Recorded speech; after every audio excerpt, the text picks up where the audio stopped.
I'm fucked and other truths. Take a minute with that. I'm fucked and other truths. Okay. Fight or flight versus collapse. As we saw in Stan and Ute's brain scans, trauma is expressed not only as fight or flight, but also as shutting down and failing to engage in the present. Let's start that over. As we saw, it was UT. He threw me off. I don't know how you pronounce UTE. As we saw in Stan and Ute's fancy brain scans, trauma is expressed not only as fight or flight, but also as shutting down. So you can see the book. Also as shutting down and failing to engage in the present. A different level of brain activity is involved for each response for the mammalian fight or flight system. The mammalian fight or flight system, which is protective and keeps us from shutting down. And the reptilian brain, which produces the collapse response. You can see the difference between these two systems at any big pet store. Kittens, puppies, and mice, gerbils constantly play around. Can you see it? Constantly play around. And when they're tired, they huddle together, skin to skin, in a pile, like the mice and the hamsters. In contrast, the snakes and lizards lie motionless in the corners of their cages, unresponsive to the environment. They're two creatures. Like, I don't get it again. I'm focusing on the trauma too. This sort of immobilization generated by the reptilian brain characterizes many chronically traumatized people.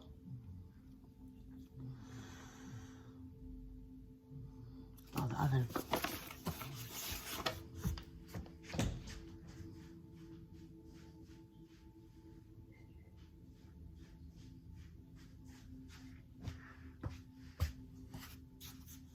I'm definitely gonna have to make some more samosas.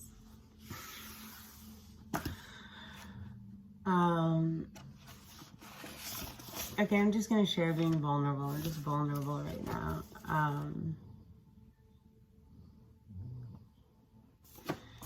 Yeah, I guess just doing like a video about my sister and then trying to keep in track of the videos on yoga and then like my personal life, I felt a little splintered, and people that don't know me might think like, oh, I'm having like a difficult time.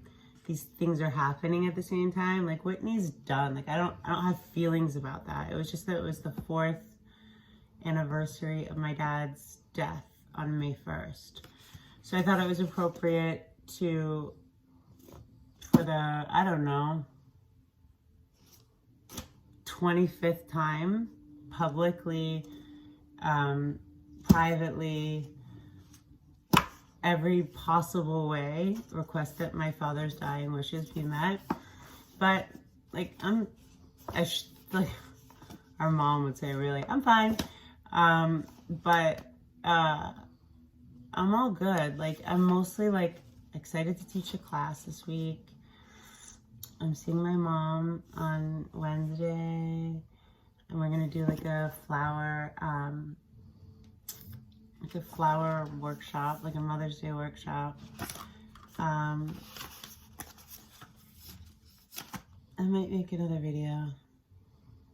But yes, I very much stay aware of being the same person at all times and being very straightforward.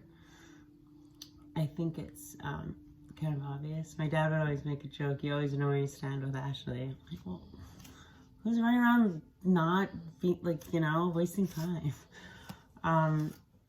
But yeah, maybe it's a little unique. I don't like it being public, but I'm not willing to unblock my sister.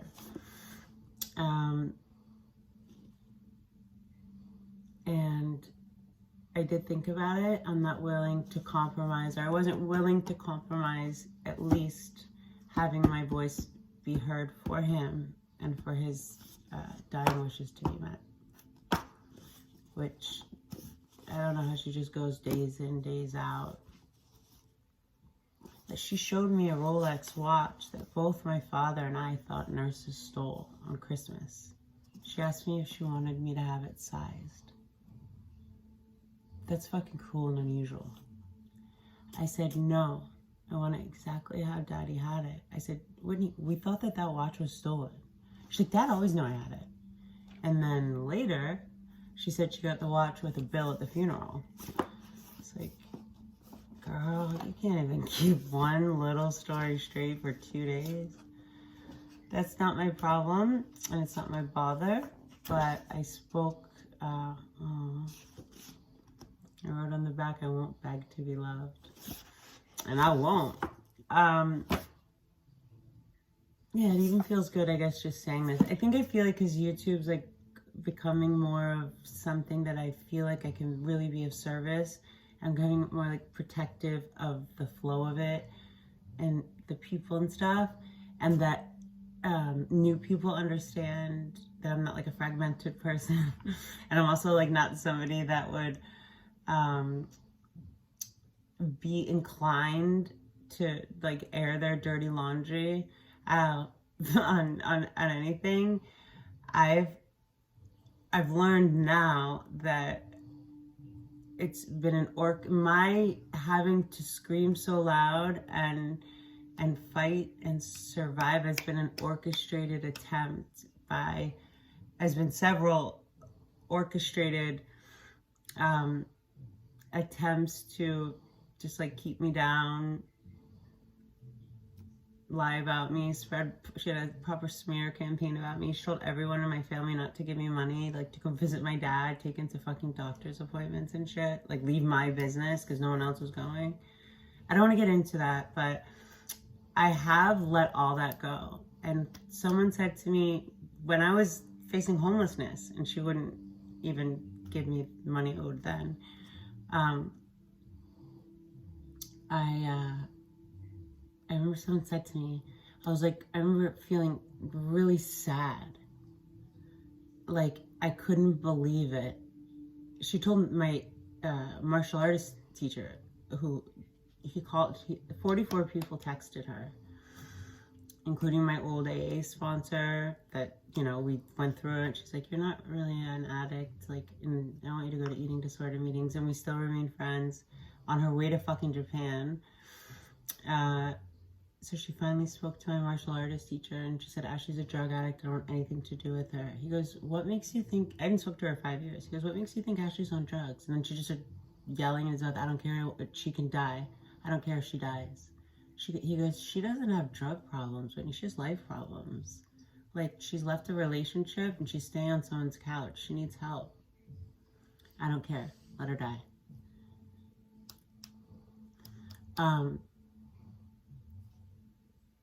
So that I had to process years ago, and I thought to myself, what the fuck did I do? Like, that's the kind of stuff. But so since Christmas, I've kind of figured it out, you know?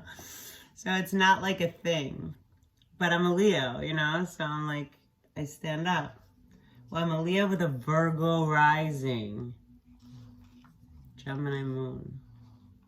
All right, I'll get to this. That was important though, I think. Because I think it's important that, you know, there's something that's, I can't assume everyone knows anything about me or anyone knows anything about me. I don't talk shit behind people's back. I only say nice things behind people's back. It's a rule. Anything that I say on this channel or to you or when we're at lunch about another person, which wouldn't be really my style unless it was something good, compliments, I've either said to the person's face or attempted to say to them, and they won't either face me or speak to me. So I don't do that whole, you know, hey thing. Like my dad said, what you see is what you get. And I guess with my like sort of superpowers now, like my like just experiences that I've been through, I'm a little bit more like, to get past my radar takes a little bit, you know, and I'm not saying like it's an inside joke, my dad would get it, but I'm not saying like no one's safe. Like besides like the 7 people that have been in my life, like since I was, you know, one since I was like 14 years old, you know, like I've learned through so many intense life experiences that it's just really not worth it to,